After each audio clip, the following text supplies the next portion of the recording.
It all comes down to this. India and South Africa, the two unbeaten teams to contest for the title of champions of the ICC Men's T20 World Cup 2024. India have waited long, South Africa even longer. So we build up to that on Maruti Suzuki Arena presents ESPN Cricinfo Timeout, powered by Dish TV Watcher, in the presence of Dasgupta, Sanjay Manjrekar. We speak just after the India-England semi, where we witnessed South Africa dominate against Afghanistan.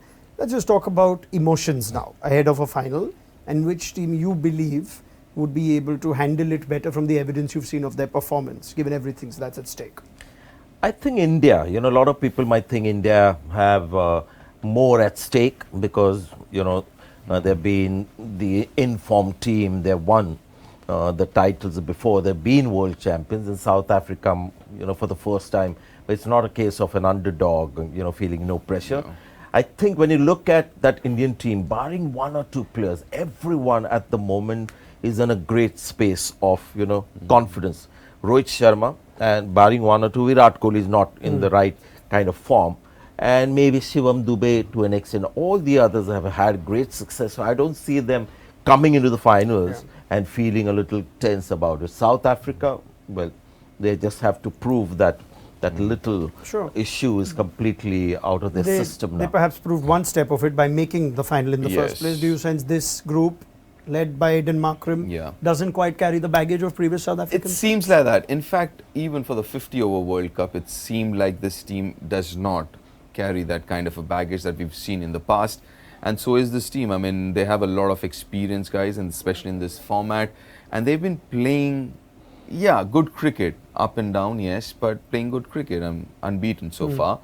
But the other thing about India, if I may add, is the fact that they recently played a final as well.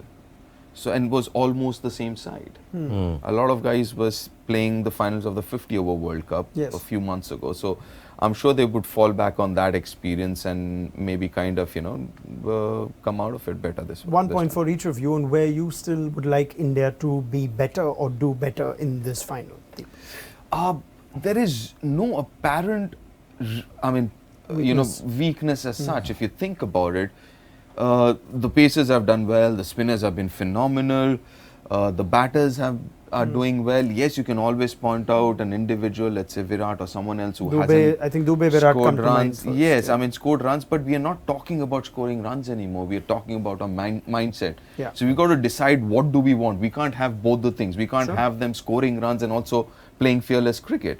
So I think there is nothing that I would want to change. Yes, ideally speaking, hopefully they'll contribute, but the way they've been going about, on a belter, by some chance, if you get a really flat pitch, then South Africa, can be dangerous. The batting has been most unconvincing, but that's when maybe India's seam attack will have to raise its game. Now, in the semi-finals, Jadeja had the right kind of surface, so he was able to, contribute. India didn't have to go to Hardik Pandya as much, so their seam bowling could get tested. But this is me just nitpicking, just in case, if something has to go wrong.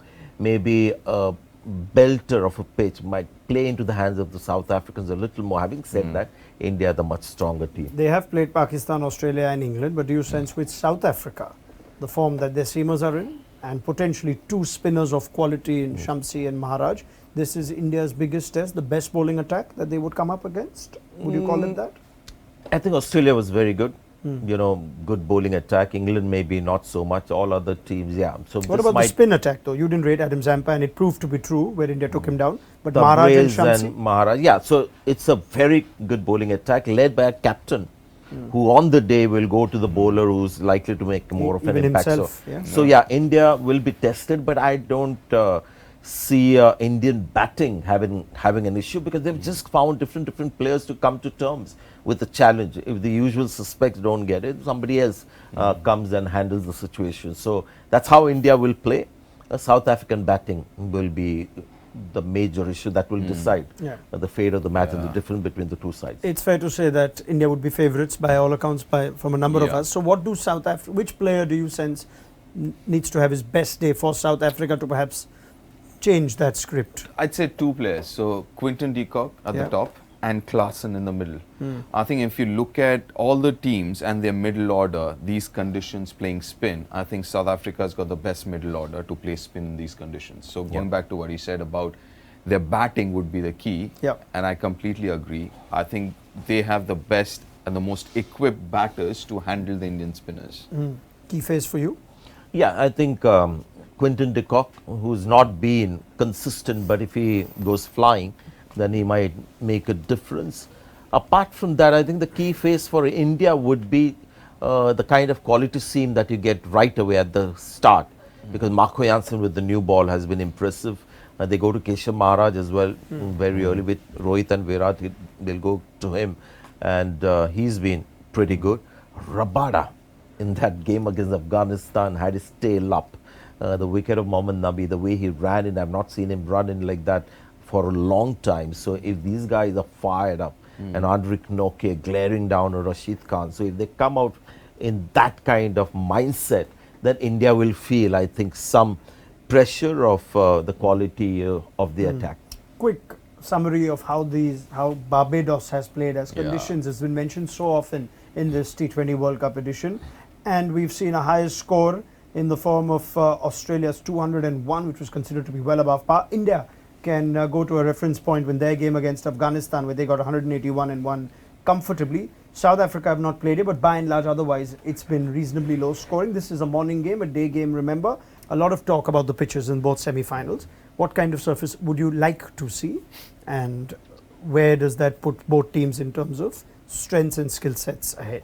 Exactly like Guyana in the second semi-finals, because then South Africa completely sort of so you're speaking hamstrung. from an Indian point of view. Yeah, I mean that's the kind of pitch that will suit India. A belter might just make it a better contest. Deep. Yeah, I mean, looking at Barbados, and the reference point would be that Afghanistan game. That was a day game as well. I think 180 or something, 181 you said. I think there were 15, 20 runs above par. I think that was still a 165 kind of a pitch. And that's the kind of pitch I think India would get, or rather we would get for that game. And I think that would suit India a little more than South Africa. Is the toss significant at all? India look pretty pleased even if they lose, they bat first and their bowling seems strong. But is the toss significant for South Africa? For South Africa, yes. And for India, I think more for South Africa. Traditionally and historically, if you look at South Africa, they've done better batting first. And during a day game, you would want to bat first. And for India, I guess, ideally bat first, but I think it'll be all right chasing as well. You share that best chance to, South Africa's best chance to trouble India would be bowling first. Okay. If you saw them against Afghanistan, the way they started off, Marco Jansen has the ability to get the ball to carry, the ball seaming around, and there's constant supply of quality bowlers. So that could be the way I would look at it. But I think it's one of those tournaments where it's not like the IPL, you win the toss and you have a huge advantage. So the toss is not going to decide the fate of the match. India to win easy, South Africa to win their first event, or a close game? What are we predicting? I'm going to go with India. But if it's a high scoring or a 170-75, I think it'll be a good contest. Just the way India is playing and the kind of things that are happening, it's like almost fantasy cricket with Bumrah coming in and getting the crucial wickets. I see India winning and quite easily against South Africa. I think we all had similar sentiments ahead of the 50-over final, but let's see how things against go. Australia? Yeah, we all thought India was a red-hot team and were perhaps better. But yes, against South Africa, it looks like India would start as favourites. Sanjay Manjrekar, Deep Dasgupta, thank you very much. That was our build-up to the final on Maruti Suzuki Arena Presents ESPN Cricinfo Timeout, powered by Dish TV Watcher. Introducing the epic new Swift. Time to go swifting. Watcho app पे देखो एक OTT के दाम पे सारे OTT शान से। Watch